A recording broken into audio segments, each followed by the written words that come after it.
Hello प्यारे साथियों, आपका स्वागत है टीचिंग जॉब बाय अनुराग रंजन पे। साथियों हम यूपी टेट की हिंदी में पहला टॉपिक पढ़ने वाले हैं अलंकार। अलंकार पे 3 वीडियो आएगी। पहले वीडियो में हम लोग डिस्कस करेंगे अलंकार क्या होता है और अलंकार के भेद कितने हैं, और उसमें हम पढ़ेंगे शब्दालंकार। दूसरे वीडियो में हम लोग डिस्कस करेंगे अर्थालंकार पे, और तीसरे वीडियो में हम लोग डिस्कस करेंगे जो एग्ज़ाम में आए हुए एग्जाम्पल है उस पर हम डिस्कस करेंगे और कुछ क्वेश्चन लगाएंगे।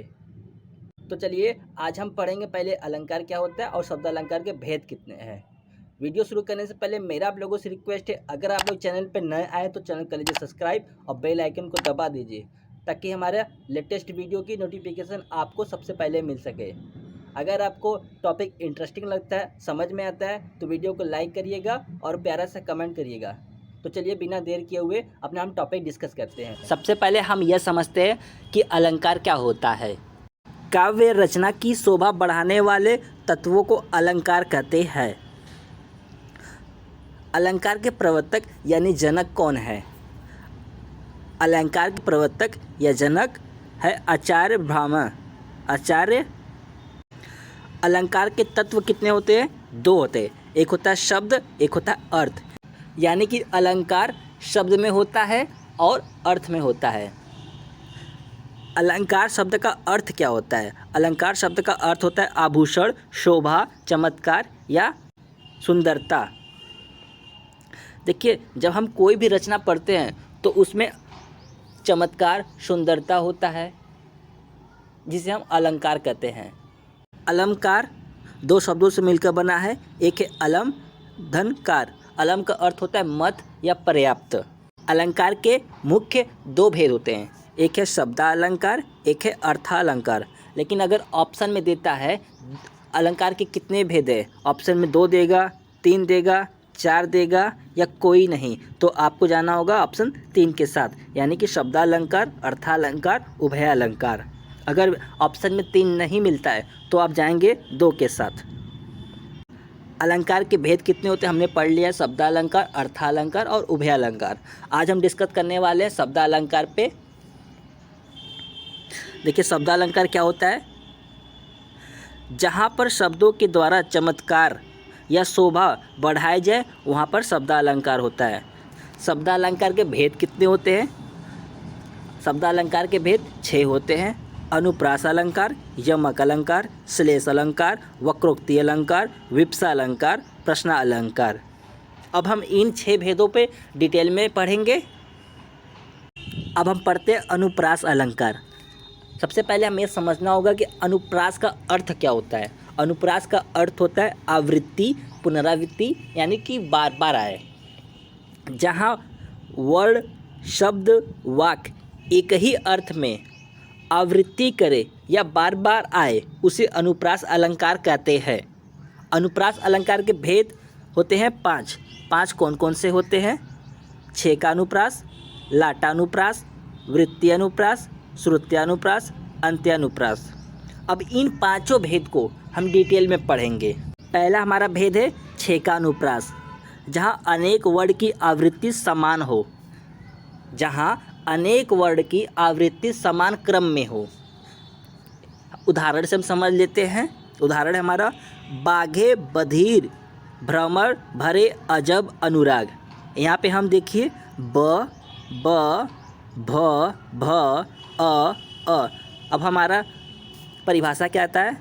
जहाँ अनेक वर्ड यहाँ पे ब आया है, भ आया है और अ आया है, आवृत्ति समान हो, यानी कि ब हमारा 2 बार आया हुआ है, भ हमारा 2 बार आया हुआ है, अ हमारा 2 बार आया हुआ है, तो ये क्या हो गया? छेकानुप्रास। अब छेकानुप्रास को याद करने के लिए अब हम समझते हैं ट्रिक क्या है। जब शादी ब्याह होता है तो शादी ब्याह से पहले लड़का लड़की के दिखाई होता है और दिखाई में छेका छेकाई होता है। तो छेकने के लिए अनेक लोग आते हैं, अलग अलग वर्ड से आते हैं, है ना। कोई किसी धर्म से आएगा, कोई किसी जाति का होता है। तो वैसे ही अनेक वर्ड, यानी कि ब अलग वर्ड है, भ अलग वर्ड है, अ अलग वर्ड है, छेकने के लिए आए हुए हैं। अगला है हमारा लाटानुप्रास। लाटानुप्रास क्या होता है? जहाँ एक शब्द या वाक्य की आवृत्ति एक ही अर्थ में हो, यानी कि एक शब्द जो आए बार बार उसका भी वही मीनिंग हो जो पहले वाले का मीनिंग होता है, यानी पहले वाले जो अर्थ है वही दूसरे वाले का अर्थ हो, तो वहाँ पे लाटानुप्रास हो जाएगा। कैसे? एग्जाम्पल से हम समझते हैं। आज ब्लू है पानी पानी पानी। यहाँ पे हम देखते हैं कि पानी पानी शब्द 3 बार आया हुआ है, लेकिन पानी का अर्थ पानी ही है, यानी कि जल। इसका भी जल है, इसका भी जल है। दूसरे एग्जाम्पल समझते हैं। परदेसी परदेसी जाना नहीं, यानी कि इसका भी वही मतलब है परदेसी का, इसका भी वही मतलब है परदेसी का, दोनों का अर्थ सेम है। अगले उदाहरण से समझते हैं। पूत कपूत क्यों धन संचय, पूत सपूत क्यों धन संचय। यहाँ पे क्यों धन संचय, क्यों धन संचय आवृत्ति हुई है, दोनों का अर्थ एक ही है। अब हम अगला देख लो तो उदाहरण। राम भजन जो करत नहीं, भवसागर ताही पार नहीं। राम भजन जो करत नहीं, भवसागर ताही पार नहीं। अब हम ये चौथे वाले में देखिए, यहाँ पे एक ही वाक्य की आवृत्ति हुई है 2 बार, लेकिन दोनों का अर्थ क्या है? दोनों का अर्थ एक ही है। दोनों वाक्यों का अर्थ एक ही है। दोनों वाक्यों का अर्थ एक है। दोनों वाक्यों का अर्थ। वृत्त्यानुप्रास, जहाँ एक वर्ण की आवृत्ति अनेक बार हो, वर्णों की आवृत्ति जो कानों को प्रिय ना लगे, यानी कि एक ही वर्ण जो बार बार आएगा, एक ही वर्ण बार बार। एग्जाम्पल से समझते हैं। चारू चंद्र की चंचल किरणें खेल रही थी जल थल में। यहाँ पे च वर्ण की आवृत्ति हुई है बार बार। जैसे नभ में तारे हैं तेते तुम तारे हो, यहाँ पे त वर्ण की एक ही वर्ण की आवृत्ति हुई है। देखिए वृत्त कैसे बनता है। प। अब नीचे से प वृत्त बना। अब अगला पढ़ लेते हैं। श्रुत्यानुप्रास। श्रुत्यानुप्रास क्या होता है?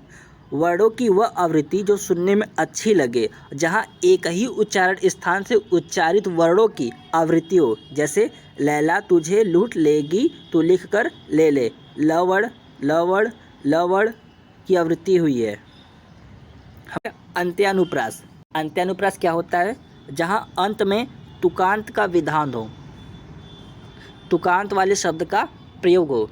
तुकांत वाले शब्द क्या होते? जो एक शब्द बोलूँगा उससे मिलता जुलता हो। जैसे नाम, नाम से मिलता जुलता काम, जहाँ पे समान वर्ण या मात्रा का आवृत्ति हो वहाँ पे तुकांत होता है। एग्जाम्पल से समझते हैं। कहा था तू संशय के नाग, यहाँ पे होगा नाग, नाम नहीं होगा। कहा था तू संशय के नाग, लगा दी किसने आकर यह आग। नाग और आग मिलते जुलते हैं, अंत में अनुप्रास हो रहा है, यानी कि अंत्यानुप्रास हो रहा है। नेक्स्ट एग्जाम्पल बहुत ही सरल एग्जाम्पल है। मछली जल की रानी है, जीवन उसका पानी है। अंत में क्या है? रानी है, पानी है, मिलता जुलता है अंत में, तो यहाँ पे हो गया अंत्यानुप्रास। यमक अलंकार। शब्दालंकार का दूसरा भेद। यमक का अर्थ होता है युग्म या जोड़ा। जोड़ा कैसे बनेगा? या तो कोई चीज़ 2 में हो, या 4 में हो, या 6 में हो, या 8 में हो। तुम पढ़ते हैं यमक अलंकार क्या होता है? जहाँ कोई शब्द युग्म या जोड़े के रूप में शब्द की संख्या 2, 4, 6 हो और अर्थ भिन्न भिन्न हो, यानी कि जो शब्द आएंगे एक ही शब्द होगा, 2 बार आएगा या 4 बार आएगा, 6 बार आएगा, लेकिन सबका अर्थ अलग अलग होगा। कैसे? हम एग्जाम्पल समझते हैं। काली घटा का घमंड घटा। यहाँ पे घटा शब्द है, यहाँ भी घटा शब्द है। घटा शब्द कितनी बार आया? 2 बार आया हुआ है, लेकिन दोनों का अर्थ क्या है? अलग अलग है। यहाँ पे काली घटा का अर्थ होता है, घटा का यहाँ पे अर्थ है बादल, काले बादल। यहाँ पे घमंड घटा का अर्थ है कम होना। पहले वाले घटा का अर्थ है बादल, दूसरे वाले घटा का अर्थ है कम होना। Next example. अगला उदाहरण हमारा है सजना है सजना के लिए। यहाँ पे सजना शब्द की आवृत्ति 2 बार हुई है। पहले सजना का अर्थ है श्रृंगार करना और दूसरा सजना है पति के लिए, यानी इसका अर्थ ये हो जाएगा मुझे श्रृंगार करना है अपने पति के लिए। नेक्स्ट एग्जाम्पल है हमारा कनक कनक ते सौगुनी मादकता अधिकाय। वेरी इंपॉर्टेंट है, बार बार एग्ज़ाम में पूछे जाते हैं, नोट डाउन कर लीजिएगा। कनक और कनक, यहाँ पे कनक शब्द 2 बार आया हुआ है।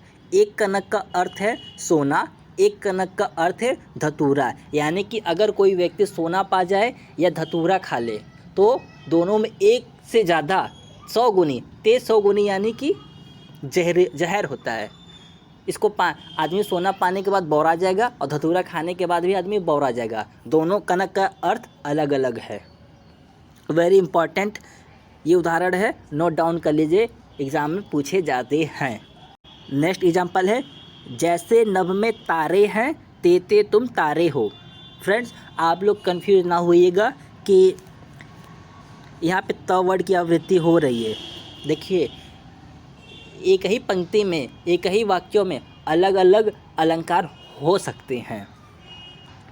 उदाहरण देखिए, जैसे नभ में तारे, यहाँ पे भी तारे, यहाँ भी तारे है। जैसे नभ में तारे, यहाँ पे पहले वाले तारे का अर्थ है सामान्य तारा जो हम स्टार बोलते हैं, और यहाँ तारे का अर्थ है प्यारा होना, प्यारे, मतलब आसमान में जितने तारे हैं उससे ज़्यादा तुम मुझे प्यारे हो। अगला उदाहरण हमारा है 3 बेर खाती है 3 बेर खाती है।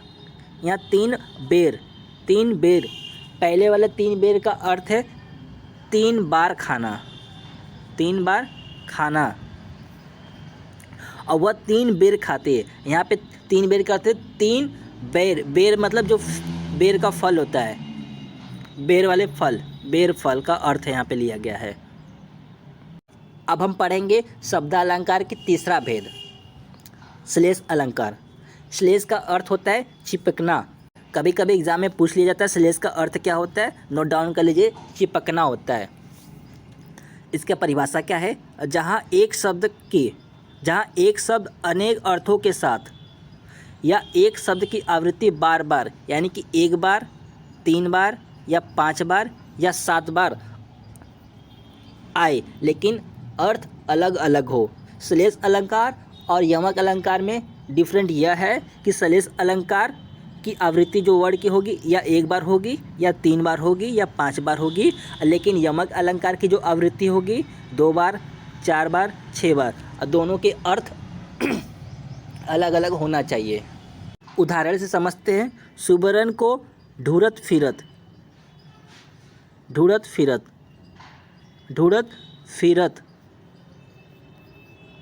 यहाँ पे सुबरन शब्द का 3 अलग अलग अर्थ है। सुबरन को ढूंढता है कवि भी, व्यभिचारी भी ढूंढता है और चोर भी ढूंढता है। सुबरन का अर्थ क्या है, सुंदर वर्ड, यानी जो कवि होगा, लेखक होगा, एक सुंदर वर्ड को, सुंदर शब्दों को ढूंढेगा। और जो व्यभिचारी होगा, व्यभिचारी यानी कामुक व्यक्ति, वो क्या करेगा, सुंदर नारी को ढूंढेगा। और जो चोर होगा वो सोने को ढूंढेगा। सुबरन का अर्थ यहाँ पे, सुबरन का यहाँ पे 3 अर्थ होता है, सुंदर वर्ड या सुंदर शब्द, और एक है सुंदर नारी, और एक है सोना। नेक्स्ट एग्जाम्पल है हमारा, रहीमन पानी रखिए, बिन पानी सब सून, पानी गए न उबरे, मोती मानस चून। यहाँ पे पानी शब्द की आवृत्ति 3 बार हुई है और तीनों का अर्थ अलग अलग है। पहले का है एक सम्मान, दूसरे का है साधारण पानी, तीसरे का अर्थ है क्रांति। हम शब्दालंकार का चौथा भेद पढ़ रहे हैं। चौथा भेद है वक्रोक्ति। वक्रोक्ति का अर्थ होता है टेढ़ा, उक्ति का मतलब कथन होता है, जहाँ किसी बात, विशेष घटना, प्रसंग को सीधे ना कहकर घुमा फिराकर कहा जाए।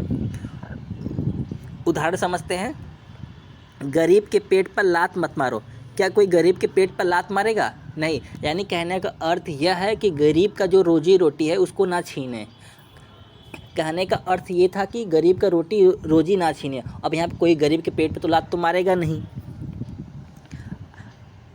अब इससे समझते हैं, को तुम हो इते आए, मतलब राधा पूछती है कौन हो तुम, और श्री कृष्ण जी कहते हैं कि घनश्याम। और लेकिन राधा जी समझती हैं घनश्याम यानी काले बादल समझ लेती हैं, तो वो कहती है तू कुतो, तब राधा जी कहती है तू कितो बरसो, तुम यहाँ पे क्यों आए हो, जाओ बरसो कहीं। यानी राधा जी ने घनश्याम यानी श्री कृष्ण का नाम को समझ लेती, वो काले बादल आए हैं, तो वो कहती काले बादल के यहाँ क्या काम है, तो जाओ बरसो तुम कहीं। अगला उदाहरण है हमारा, जाओ मत बैठो। क्या कह रहे, जाओ मत, मतलब कि अभी जाओ मत, बैठो यहाँ पे थोड़ी देर। लेकिन सुनने वाला समझने वाला क्या होता है, जाओ मतलब चले जाओ, बैठो मत यहाँ पे। अब हम शब्दालंकार का 5वां भेद पढ़ेंगे, विवक्षा अलंकार। विवक्षा अलंकार क्या होता है, जहाँ विस्मय बोधक चिन्ह, विस्मय बोधक चिन्ह कैसा होता है, इस तरीके से, जहाँ मनोभाव का वर्णन विस्मय बोधक चिन्ह, चिन्ह नहीं चिन्ह है, चिन्ह के साथ हो, वहाँ पे विवक्षा अलंकार होता है। कैसे, उदाहरण समझते हैं कैसे। हाय हाय बस करो, ये देखिए यहाँ पे विस्मय बोधक चिन्ह का प्रतीक हो रहा है हमें। छी छी छी कितना गंदा, यहाँ पे विस्मय बोधक चिन्ह हमें मिल जा रहा है, तो हम विवक्षा अलंकार को साधारण तरीके से पहचान लेंगे। जहाँ विस्मय बोधक चिन्ह मिलेगा वहाँ पे हमारा विवक्षा अलंकार हो जाएगा। नेक्स्ट हमारा आखिरी हमारा 6वां भेद, प्रश्नालंकार। प्रश्नालंकार क्या होता है, जहाँ प्रश्न कब क्यों कौन कहाँ आदि का प्रयोग हो और अंत में हमको प्रश्नवाचक चिन्ह मिल जाएगा, इस तरीके का प्रश्नवाचक चिन्ह, तो वहाँ पे हमारा हो जाएगा प्रश्नवाचक शब्दालंकार। उदाहरण समझते हैं, जैसे तुम क्या कर रहे हो, लास्ट में हमको प्रश्नवाचक चिन्ह मिल गया है। क्या तुम यूपी टेट की तैयारी कर रहे हो, लास्ट में प्रश्नवाचक चिन्ह मिल गया है। तो साथियों आज हमने शब्दालंकार को कंप्लीट किया। नेक्स्ट वीडियो में हम लोग डिस्कस करेंगे अर्थालंकार के, और उसके बाद हम लोग कुछ इम्पॉर्टेंट क्वेश्चन को डिस्कस करेंगे। आज का क्लास आपको कैसा लगा कमेंट बॉक्स में कमेंट करके बताइए। मिलते हैं नेक्स्ट वीडियो में।